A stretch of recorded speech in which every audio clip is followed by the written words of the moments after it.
Fala pessoal, beleza? Começando aqui a nossa aula 2 do curso de Linguagem Poética. Espero que esteja tudo bem com vocês. Primeiro quero agradecer muito aí as pessoas que visualizaram os 2 primeiros vídeos, né? Acredito que esse de hoje também vai ter que ser em 2 partes, como foi o primeiro. Agradeço também muito as dicas e sugestões que eu recebi, principalmente para a parte técnica. Para essa semana eu ainda não consegui incorporar nada, assim, porque...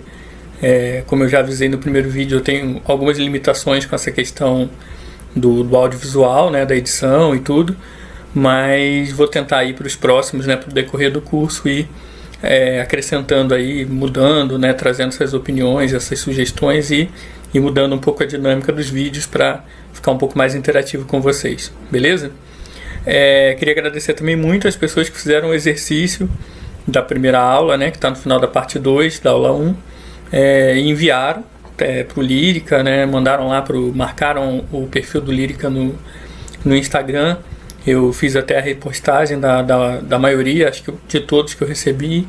Muito legal, muito bacana ver que vocês compreenderam qual era a lógica da junção da linguagem conotativa com a linguagem denotativa, né? De fazer essa depuração, a questão da receita, do modelo de manual de receita. Também foi muito legal mesmo, muito bacana. Valeu também por esse feedback prático aí de vocês estarem acompanhando o curso e se propondo a fazer as atividades que vão vir sempre aí ao final das aulas, beleza? Então, sem mais delongas, vamos aí para a nossa aula de hoje. Provavelmente vai ser dividido em 2 partes também, pela questão do tempo. Eu sempre tento fazer uma coisa enxuta, mas eu acho sempre que tem alguma coisa a mais a dizer. E aí optei agora por essa questão de fazer sempre em 2 partes. Vocês vão ter a semana toda para assistir os 2 vídeos, então, mesmo que fique um pouco extenso para quem está acompanhando o curso, acho que acaba sendo melhor ter mais conteúdo do que ter uma coisa muito rápida e muito jogada, né? Então vamos lá. O tema da nossa aula de hoje, né, do nosso encontro de hoje, é mitos e verdades sobre o fazer poético e a escrita de poemas. Esse tema foi sugerido por vocês, né, pela enquete que eu fiz lá no Instagram.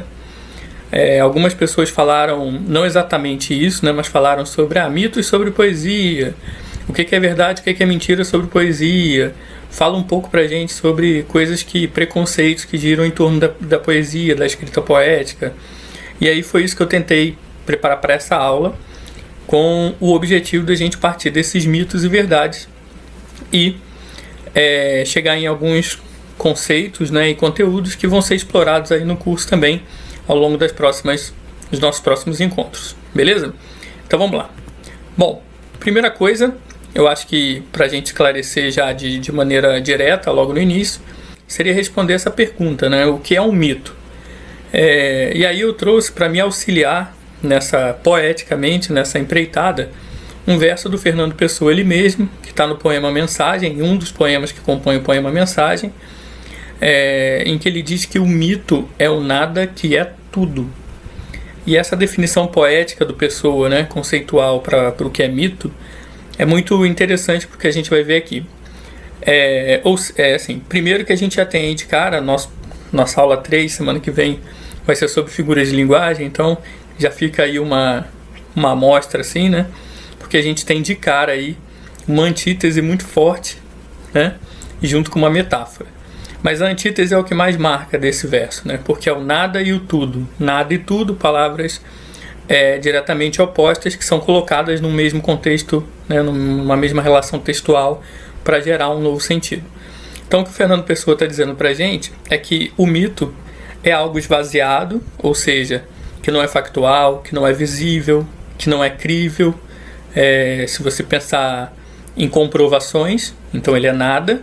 Mas ao mesmo tempo, para quem crê no mito, para quem acredita que aquilo realmente é real, ainda que num plano imaterial, isso se torna tudo, né? Não à toa a gente chama as religiões pagãs, né?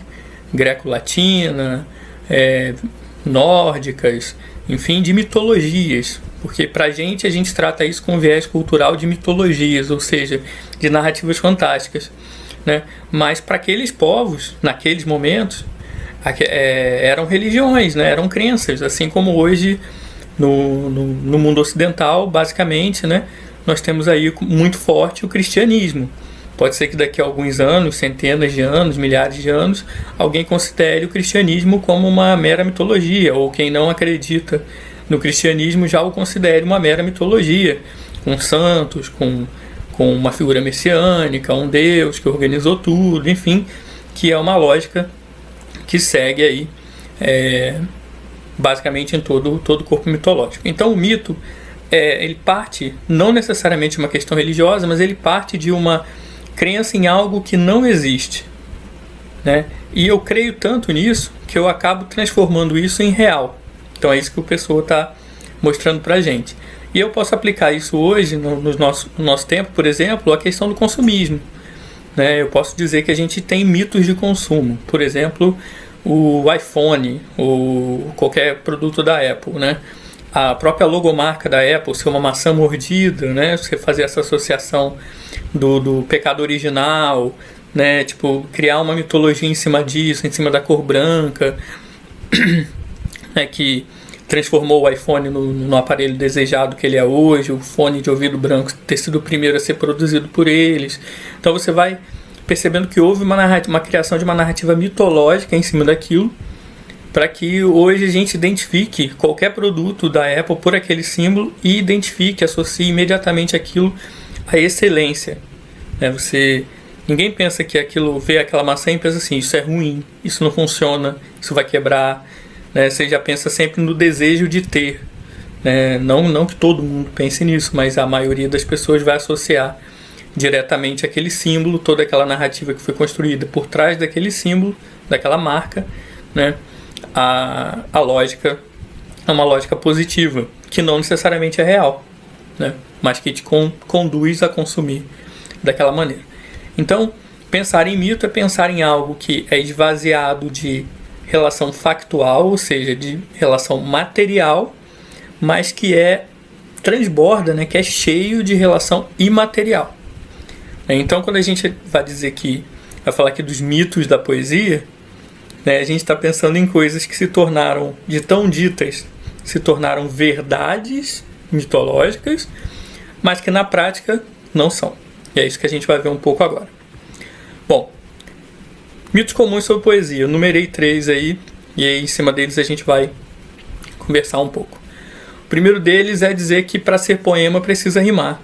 Esse mito é talvez o mais equivocado de todos, né? Porque a poesia não necessariamente precisa de rimas, né? A gente precisa sim de sonoridade, a gente precisa de ritmo, a gente precisa de organização, a gente precisa de uma linguagem bem trabalhada para transmitir a mensagem que a gente quer. A gente viu isso no encontro anterior, mas não necessariamente tudo isso está ligado a produzir ou não rimas. A partir do século XX, vamos voltar um pouquinho, né? Até o século XIX, os principais modelos poéticos que eram utilizados, eles eram construídos a partir de uma lógica de rimas. Isso é inegável. Então o gênero lírico, durante séculos, foi construído em cima de modelos que trabalhavam com a rima como única forma de produzir essa sonoridade, né? Esse ritmo. E com isso... perdão. Com isso a gente ficou com esse estigma. E como a gente lê poesia, literatura, geralmente pela primeira vez na escola, e vai lendo na escola, até a gente chegar no momento do século XX em que isso é rompido, a gente se acostuma que poesia rima, né? Então isso é um dos problemas. Aí trouxe o Drummond para conversar com a gente sobre esse mito, né? O Drummond diz lá no seu poema de 7 faces: mundo, mundo, vasto mundo, se eu me chamasse Raimundo, seria uma rima, não seria uma solução. Mundo, mundo, vasto mundo, mais vasto é o meu coração. Essa ironia do Drummond na produção do texto já mostra que a rima, como ele mesmo diz, não é uma solução. E rimar, de certa maneira, é fácil. Eu posso rimar mundo com Raimundo. Uma palavra está dentro da outra. É uma rima que os parnasianos chamariam de pobre, inclusive, né? São 2 substantivos e tal. E isso não é uma solução. A solução é perceber o que há de vasto no seu coração. E aí, ironicamente, ele produz uma rima, né, com solução e coração. Mas não é a intenção reforçar o modelo de rima, mas justamente fazer a gente pensar sobre modelos de rima. Ou seja, a poesia, a partir do modernismo, a partir das vanguardas europeias, no início do século XX, ela vai conferir liberdade estética ao poeta. Então você não é obrigado a rimar, você não precisa rimar para estar construindo um poema. A rima é um dos recursos que você pode utilizar, não uma obrigatoriedade, né? E como diz o Drummond, não é uma solução. Bom, vamos então para o ponto 2. Né? Qual que seria esse segundo mito que eu separei? Poesia é norma culta. Outro mito, né, complicadíssimo, que também vem dessa questão da poesia clássica. De se acreditar que para escrever o poema você precisa ter um conhecimento linguístico apuradíssimo. Linguístico até acho que sim, mas conhecimento gramatical apuradíssimo, que o poema é uma vertente gramatical perfeita, ele tem que estar todo encaixado gramaticalmente e tal. Quando na verdade se te engessa, né? Isso engessa não só a poesia, mas a literatura como um todo. E é também a partir do século XX que a gente vai começar a ter uma ruptura com isso. Por exemplo, né, muitos de vocês que estão aí no ensino médio, ou que já fizeram, né, estão mais na minha idade aí, provavelmente leram ou tiveram contato com um livro chamado O Cortiço, do Aloysio Azevedo. Cortiço é um romance naturalista do século XIX, que está trabalhando com um local extremamente corrompido por vícios. Ele quer provar uma tese de que o homem é produto do meio, e aquele meio é todo destruído moralmente, eticamente e tal.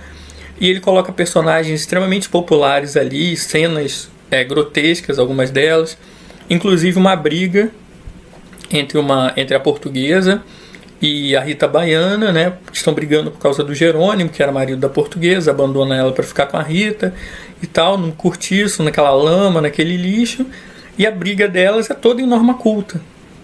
Ou seja, isso tira a verossimilhança do texto. Aquela briga jamais era uma briga entre Rita Baiana, que era uma prostituta, né, uma cortesã, não é escancarado isso no livro, mas isso fica subentendido, né, com uma portuguesa recém-chegada ao Brasil. Elas estão brigando dentro de um cortiço, e a briga toda construída em cima de um registro culto de linguagem, quando na verdade não aconteceria dessa maneira se fosse real aquela cena. Então a literatura a partir do século XX vai dar esse olhar de verossimilhança à linguagem, e a poesia precisa acompanhar isso também, né? A poesia não é só norma culta, isso é um conceito parnasiano. A poesia é uma construção de linguagens, como a gente viu na primeira aula. E aí eu chamo o Oswald de Andrade para conversar com a gente um pouco sobre isso, poeta modernista. Ele diz assim, vício na fala: para dizerem milho, dizem mio. Para melhor, dizem mió. Para pior, pior. Para telha, teia. Para telhado, telhado. E vão fazendo telhados. É um poema que trabalha a questão da linguagem, o próprio título já indica, né, o vício na fala, mas que vai trabalhar conceitos sociais importantíssimos, né, porque ele está falando de um determinado registro linguístico, social, regional, que se contrapõe sempre ao registro culto nessa dicotomia do que é certo e do que é errado, certo?